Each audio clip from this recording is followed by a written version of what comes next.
नमस्कार, मैं हूं परितोष कुमार। आप देख रहे हैं टीडी न्यूज पर चुनाव एक्सप्रेस। और आज के चुनाव एक्सप्रेस में हम सारण के एमएलसी चुनाव की बात कर रहे हैं। दरअसल बिहार में एमएलसी चुनाव को लेकर पार्टियों के बीच तैयारियां शुरू हो गई हैं। इस साल मई या जून में एमएलसी का चुनाव होने की संभावना है। हालांकि इसे लेकर अब तक कोई निर्धारित तिथि नहीं दी गई है। बिहार के 75 एमएलसी सीटों में से 24 एमएलसी सीटों पर चुनाव होने हैं। बिहार में विधायक ही विधानसभा क्षेत्रों से एमएलसी का चुनाव करते हैं।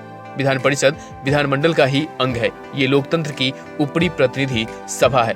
इसके सदस्य अप्रत्यक्ष चुनाव के द्वारा चुने जाते हैं। कुछ सदस्य राज्यपाल के द्वारा मनोनीत किए जाते हैं। इस वक्त बिहार एमएलसी चुनाव के पीछे का कारण एमएलसी सीटों का खाली हो जाना है। दरअसल बीते साल 17 जुलाई 2021 को 19 विधान पार्षद रिटायर हुए। 3 विधान पार्षद चुनाव लड़कर विधायक हो गए।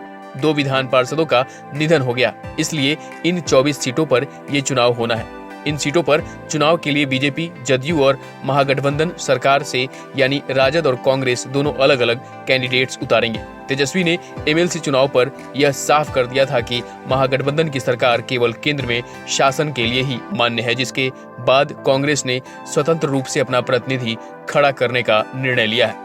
बिहार के अन्य जिलों के साथ अगर सारण जिले की बात करें तो एमएलसी चुनाव को लेकर सारण की चुनावी शतरंज समझने में थोड़ी मुश्किल हो सकती है। आपकी जानकारी के लिए बता दें कि राजद ने एमएलसी के 20 सीटों पर अपने उम्मीदवारों के नाम घोषित कर दिए हैं, जिसमें सारण से चुनाव लड़ रहे ब्राह्मण जाति से संबंध रखने वाले सुधांशु रंजन पांडे यह एक लंबे समय तक राजद के कैडर रहे हैं। बताया जा रहा है कि आरजेडी ने इस बार टिकट अपने उन कैडर नेताओं को दिया है जो कमर से मजबूत यानी धन बल से दमदार है।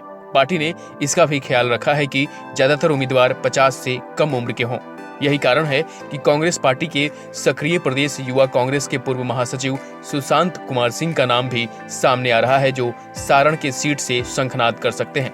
हालांकि छपरा की राजनीति पर उनकी पकड़ मजबूत मानी जा रही है और कांग्रेस के उच्च स्तरीय मैनेजमेंट लेवल पर इनकी सक्रियता रही है। यही कारण है कि सुशांत कुमार सिंह इस बार सारण विधान परिषद से कांग्रेस के सक्रिय उम्मीदवार के तौर पर देखे जा रहे हैं। इसके अलावा अगर जदयू की बात करें तो जदयू और भाजपा के गठबंधन वाली एनडीए सरकार में एमएलसी चुनाव को लेकर सीटों का बंटवारा हो चुका है। दोनों के बीच आधे आधे का आंकड़ा रहना है, यानी 24 विधान परिषद सीट में दोनों पार्टियां 12 और 11 सीटों पर चुनाव लड़ेंगी, जिसमें 12 सीट बीजेपी के खेमे में जाएगी, जबकि 11 सीट पर जदयू अपने उम्मीदवार खड़ा करेगी। बिहार बीजेपी के प्रभारी भूपेंद्र यादव ने यह घोषणा किया है। हालांकि अभी तक उम्मीदवार के नाम घोषित नहीं किए गए हैं, परंतु ऐसा कयास लगाया जा रहा है कि सारण की सीट से बीजेपी सच्चिदानंद को उतार सकती है। आपकी जानकारी के लिए बता दें कि सच्चिदानंद राय एक बहुत बड़े व्यापारी हैं और कभी नीतीश कुमार के काफी करीबी रह चुके हैं, परंतु राजद और जदयू के महागठबंधन के बाद इन दोनों के रिश्तों में खटास आ गई। यही कारण है कि नीतीश कुमार यह नहीं चाहते कि सच्चिदानंद एमएलसी चुनकर परिषद में आए।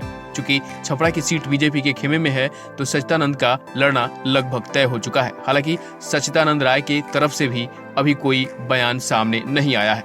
सच्चिदानंद के अलावे बीजेपी अपने उम्मीदवार के तौर पर शंकर सिंह को भी मौका दे सकती है। शंकर यादव फिलहाल पप्पू यादव की पार्टी जन अधिकार पार्टी के हिस्सा हैं और प्रदेश सचिव भी हैं, परंतु शंकर सिंह एमएलसी चुनाव में भाजपा की तरफ से छपरा की सीट पर लड़ सकते हैं।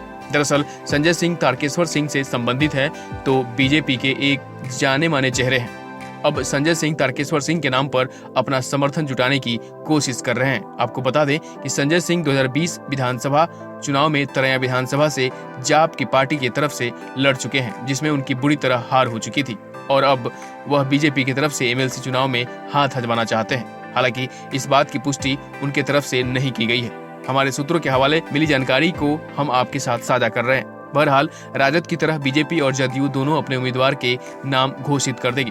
दरअसल एमएलसी चुनाव में अधिकतर टिकट वैसे लोगों को ही मिलती है जो ज्यादा पैसे खर्च कर सकते हैं या उनका दबदबा ज्यादा होता है। हालांकि बिहार के लगभग हर विधानसभा या विधान परिषद के चुनाव में सीट पाने के लिए यह योग्यता होना जरूरी ही होता है, परंतु विधान परिषद चुनाव में यह ज्यादा देखा जाता है। बहरहाल जब तक एनडीए की दोनों पार्टियां अपने उम्मीदवार के नाम घोषित नहीं कर देती तब तक यह कह पाना मुश्किल है कि छपरा सीट से किस पार्टी का डंका बजेगा। फिलहाल अपडेट्स के लिए आप बने रहे हमारे साथ और देखते रहे टीडी न्यूज। नमस्कार, मैं हूं परितोष कुमार। अगर आपको हमारा यह वीडियो पसंद आया है तो इसे लाइक और शेयर जरूर करें और हाँ, हमें सब्सक्राइब करना और फॉलो करना ना भूलें ताकि आप देश दुनिया की कोई खबर मिस न करें।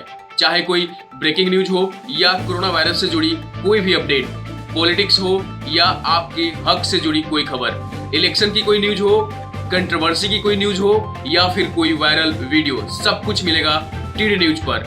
तो जुड़े रहिए हमारे साथ और देखते रहिए टीडी न्यूज, सच्ची और बड़ी खबर।